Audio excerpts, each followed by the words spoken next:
You want to lose weight, but you're struggling and you're finding yourself frustrated with what diet to choose, frustrated with not being able to stick to it, really just wondering how that you can create the motivation and just get the willpower that you need to stick with the freaking diet and lose the weight.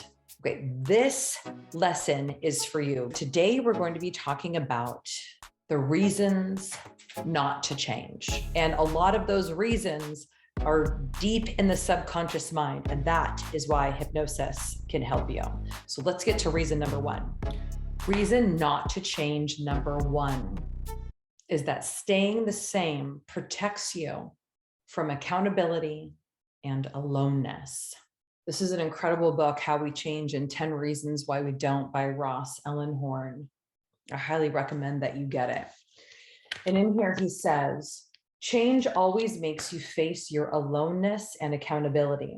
That's an unavoidable fact about change. On the road from where you are to where you want to be, it's you, no one else, putting one foot in front of the other. That fact in itself is a damn good reason not to change. A lot of women find themselves going on diet after diet after diet. And what they want is to lose the weight and not ever have to think about it again. That's what they want.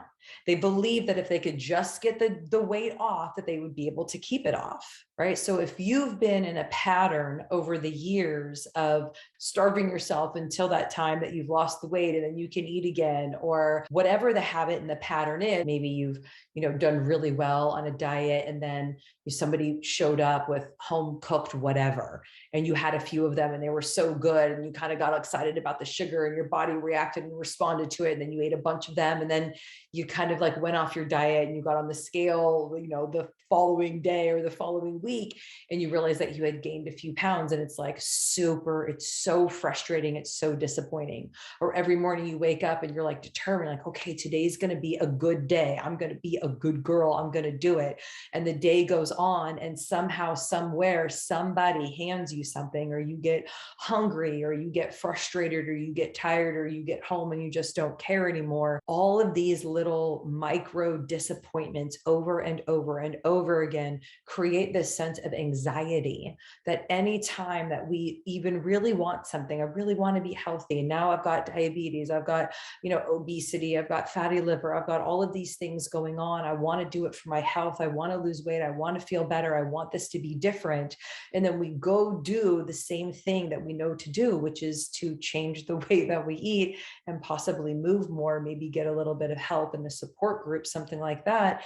There is a sense of hope, and that sense of hope is what we need. And yet that hope then lures us towards the possibility of a disappointment, the possibility that maybe we'll fail again, the possibility that we actually can't do this, the possibility that it's going to be the same as it was the last time and the time before and the time before. So that every time we begin to have a little bit of hope, and then we get anxious, and to soothe anxiety, well, food works.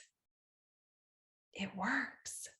And so then we eat to soothe the anxiety, and then we end up back in the same place, waiting for the motivation, waiting for the inspiration, waiting for the willpower, thinking that it's something out there that's going to change me, when really the zone and locus of control is on the inside, and yet it doesn't feel that way, because the safety zone, the comfort zone is the same thing that's been happening for years and years and years, which is the disappointment and the frustration, and then not being able to own it.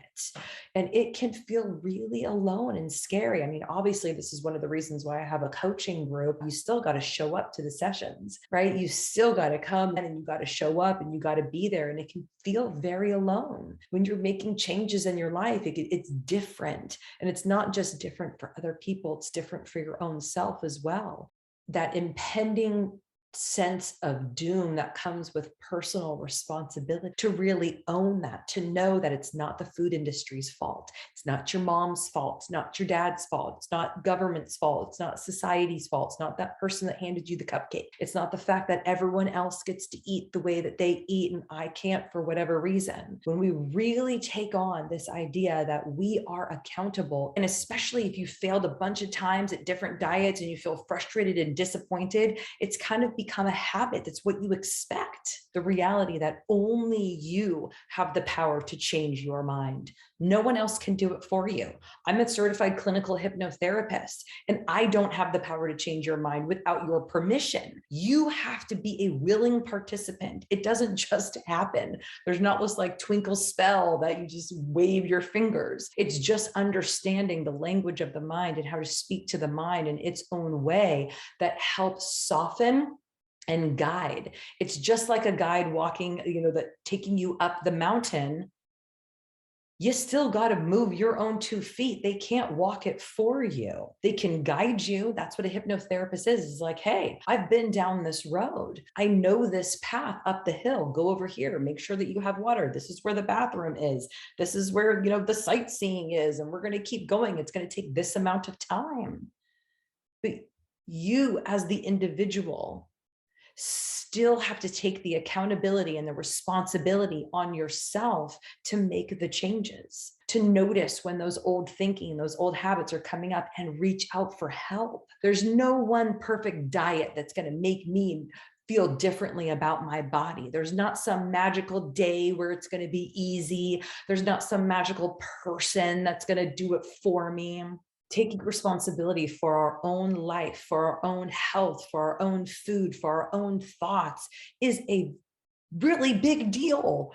There is this comfort and safety in the little bubbles of safety that we've built for ourselves, this safety of sameness. But the problem with that is that it might feel good on one level. No change happens there. Change only happens when we're like a flower, like coming up from the dirt, right? It's like it's dark inside, but it's kind of safe and warm. And we got to come out of the dirt and go, what's going on in this world? What's happening? And there's wind and there's animals that want to eat you and there's things going on and you're just not sure, but you're reaching for the sun. We're reaching for the sun, and the warmth of the sun and the rays warm us up and give us the energy to keep going. I remember when I was in high school, I did not want to go to college. I had no desire to go to college. I didn't want to go. I didn't know what I wanted to do. I had no passion. I had no purpose. There was no reason for me to go to college other than to just like party in my mind. And my mom really wanted me to go to college. In fact, she even filled out my application form for me to go to college. And I was like, well, whatever. I mean, if you're going to fill it out, I'll go live with my best friend, like whatever, you're going to pay for it. Like, I guess I'll go. But I had no sense of personal responsibility, personal accountability. And of course, I didn't want to disappoint her. So I went to college. But what was really interesting about that whole experience is that I did end up doing exactly what I had thought. And it was just a big old party. And I actually ended up getting kicked out. They were like, you actually need to go to class and do something if you're going to stay here. So you got to exit, stage left, out of here. I got kicked out of college. And yet I got to blame that on my mom. Right? I chose to not take personal responsibility, to not take accountability for my life, for my decisions.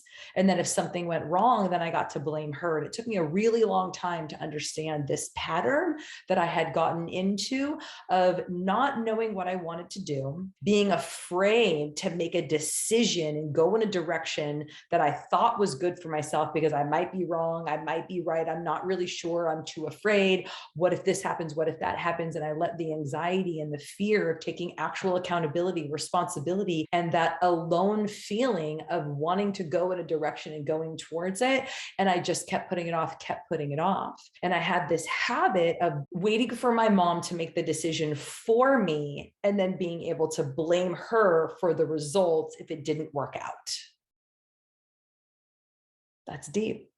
I feel a little bit embarrassed about that, But I also know of all these years of working with women specifically with their health and with their weight and with their body image and their relationship with food, that a lot of us have these similar type of relationships with our parents or with other people or with ourselves, where we're wanting to deflect responsibility onto somebody else or something else. Oh, well, no, I can't start that diet and do what I need to do for my health because we have a vacation coming up. Oh no, well, the holidays are coming up. Oh, well, it's my kid's birthday. Well, somebody walked over and, they had made me a plate of whatever. And like, I know sugar doesn't work for me and I'm kind of addicted to it. And it sets up this whole train of gaining weight. But, they made it for me, so I had to do it. And it's this constant staying the same in my own little bubble because I'm afraid of stepping out. I'm afraid of putting down my foot. I'm afraid of hurting other people's feelings. I'm afraid of what it means to be alone at a party while everyone else is eating cake. I'm afraid to take accountability and responsibility for my own health, for my own actions, for my own life. And it's scary. And so, of course, we don't want to change. Why would we want to change when we have to be alone and accountable? That sounds freaking awful. So, of course, this is reason number one, not to change, because it is scary. We're the only one that can do it. Nobody else can do it for you. There's never going to be a right time. There's never going to be a right place. There's never going to be a perfect person. And when we take that personal accountability and responsibility, we no longer get to blame anybody else. We no longer get to shame ourselves, and we no longer get to blame other people. And that could be a reason not to change. So maybe you don't want to change, or maybe you do. Maybe you do. And just having this little bit of knowledge and this little bit of understanding of like, oh my goodness, I'm not alone. I'm not crazy. Like, these reasons not to change are familiar to all human beings. Nobody gets a free pass outside of this. Every single person's brain, whatever their comfort zone is their comfort zone. And anytime we go to make a change and we step outside of what's already familiar and what we understand for us, there's going to be a stretch where all of a sudden we feel alone. All of a sudden, we're now really accountable for making the decisions in our life that affect us. All of a sudden, it's not anybody else's fault, and it's our own personal responsibility that comes in. And can I do it? Can I not do it? I have a history of not being able to follow through. What if I can't? And that little bit of hope, it lures in this possibility of disappointment. And there's a memory of the disappointment. And we start to ruminate over that, and we start to get anxious, and this anxiety then just can be overwhelming. And then, of course, we eat. Sugar, flour, overeating, crap food, it calms anxiety for a minute, right? For that 15 minutes while we're eating. And then, of course, then we go into depression, and then we go back into anxiety because we try and hope, and then we go back into depression, and it can be this like crazy cycle around and around. And so once we begin to understand how the brain works, why it's so scary, we begin to understand and have words to describe the experience of like, wow, I really feel alone. No wonder I need a support group, and people do this kind of stuff, and they get a health coach and they get a support group, and it helps them along their journey because it feels really alone. No wonder I backtrack, and I need some support in moving forward, because I actually have to reach out and make a decision and go in that direction. I have to say that, yes, this is the thing that I want. It's important to me. I'm going to set it as a priority and not let other things get in my way. I am accountable and responsible for my own self and my own actions. And that's a big step in this process of change, is realizing that everybody has to go through that, right? There's no one in the world that we can look at and be like, oh, well, it's easy for them. No, it's not. No, it's not. No, it's not. It's not easy for anybody. Really interesting about this fact of the brain is that it doesn't say, I'm afraid of loneliness and accountability. What it does is it begins to kind of whisper in your ear, oh, I don't really need to go to the gym today. It's not a big deal. I'll go tomorrow. Oh, you know what? So-and-so made those little whatever they are. I'm just going to have a couple. You know what? I'm kind of tired. I'm just going to go and get some fast food tonight. Maybe you don't want to go for a walk with your friends, you're kind of tired, you should probably rest. These are the things that begin to creep in, and our mind talks to us in our own voice. And it can be very confusing because just 3 hours ago, you were certain that you were going to the gym. Like you woke up with all this energy and all this motivation and all of this willpower about how the day was going to go. And then the day continues to go, and your mind starts to talk to you to keep you inside of this little bubble so that you don't have to actually take accountability. You don't have to actually be responsible for your own actions in your own life, and you can stay the same. Now, if you begin to notice that these sorts of things are happening for you in your life, know that you are not alone. And of course, not all of this is bad. Not only does everyone experience it, but the way that the brain works is for a reason. It's not trying to sabotage us in any point in life where there involves change. It's simply trying to protect us. We know that inside this little bubble that we are safe, even if it's uncomfortable and we don't like it and we're overweight, maybe our body is reacting, but at least it's like the devil you know is better than the devil that you don't know. So this safety and this protection of like, this is what we understand to be true. And if we step outside of that, it's kind of scary. This is another one of the reasons why taking small steps is so super important.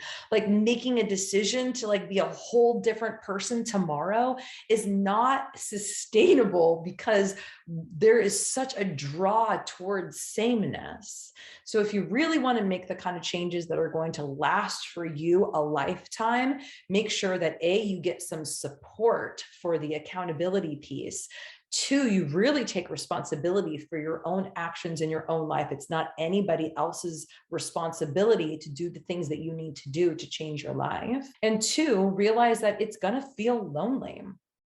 So having a support group is profound in helping that natural mechanism of the mind that's afraid of that loneliness.